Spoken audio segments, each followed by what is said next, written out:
So, Ed Welburn, winner of this year's Lifetime Achievement Award, Car Design Review 10. It's our anniversary issue. We're so pleased to be able to give you this honor. I'm so excited about it. I really am. What an honor. And it's been a long time in design for you. I don't want to make you feel old, but you started in the 70s, and you were I think only the sixth GM design director, VP of design. And the first one global. And the first global one. I mean, it's interesting to think, how did you get your start? Well, it's crazy. You know how toddlers draw stick figures of horses and people and houses? I was drawing cars at age 2. It was just an oval with a couple circles for wheels and a door, like door to the house. But I drew cars at that age and was always creating and inventing things as a child. And at age 8, my parents took me to the auto show. And there was a concept car. I love the auto show. It was my fantasy land, the colors and the lights and the music and the cars and the cutaways and all. But this one concept car totally blew me away. It was the Cadillac Cyclone. And I figured out where it came from, and I wrote them a letter. I wrote General Motors a letter.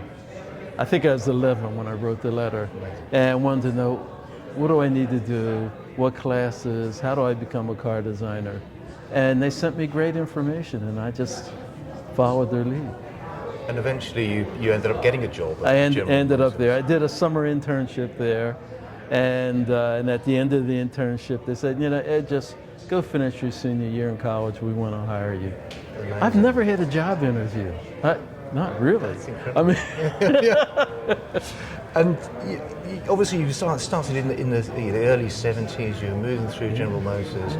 Was there a particular moment where you thought, Ed, I think you can make it to the top? You were talking to yourself and going all the way, because there's hallowed figures that had gone before you, the head of General Motors design. But was there a moment where you thought, I think I might have what it takes? I spent my entire career at General Motors and worked my way up the ranks from, entry-level designer up through the system.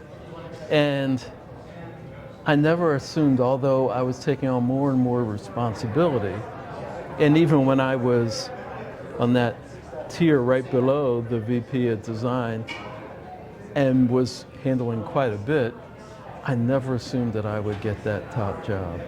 I never made that assumption until the day I was told that I got that top job.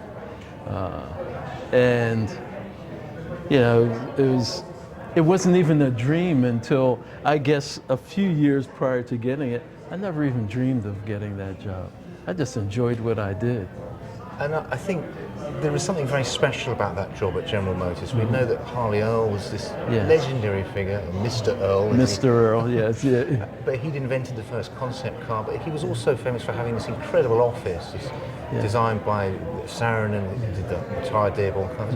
How did it feel to step into that office and realize, this is now my domain? Well, not just the office, but the entire building and the entire campus, I never took for granted. Every day when I drove through the gates to get onto that campus was a special day.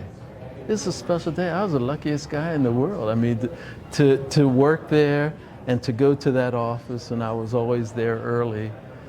I never took for granted what I was doing or where I was working. I mean, a building designed by Sarin.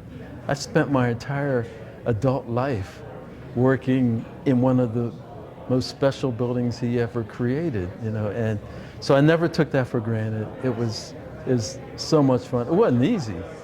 Well, you were saying you would start your day with coffee and a meeting with the union. Yeah, I would have coffee in the shops where the union workers were, and that's where I would go and have a great cup of coffee every morning.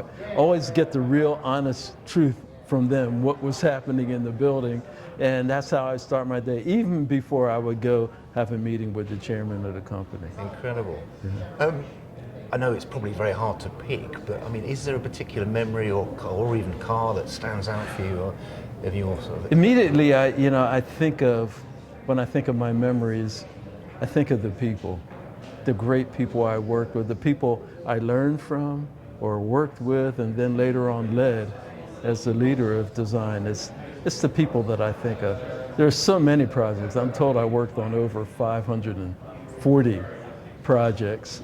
But there are some, early days in my career, high-speed research car, Aerotech was a big deal. Developing the brands and the brand strategies for all of the brands later on, and working on a Corvette, of course, is great. Or it's a legendary name. Designing the presidential limousine, the Beast. Yeah. That was a very special project. And you're still, effectively you retired, I believe it was 2016, but you're still working. Can you tell us a little bit about what you're up to now? This new chapter in my life, I feel like all that I've learned in my career has kind of helped me to just kind of blossom into creative efforts in a number of different ways. In the fashion design world, I'm producing a movie, a major motion picture. That's really the number one thing I'm working on now, is this movie project. We haven't started filming, but developing the storyline, creating that, now talking to directors and cast is where we are now. That's exciting stuff, very cool. It's great stuff. Yeah. Well, we look forward to seeing the results of that, Ed, but for now, huge congratulations on winning the Lifetime Achievement Award. Well deserved. I'm sure it's going to be very popular among the audience tonight. And also a huge thank you for coming to be with us in London. Yes. Well, I'm so excited about this. I feel so honored to receive it from, I guess all of us in the design community owe so much to CDN. We really do. Well, it's very nice of you to say so. Yeah. Thanks, Ed. Thank you.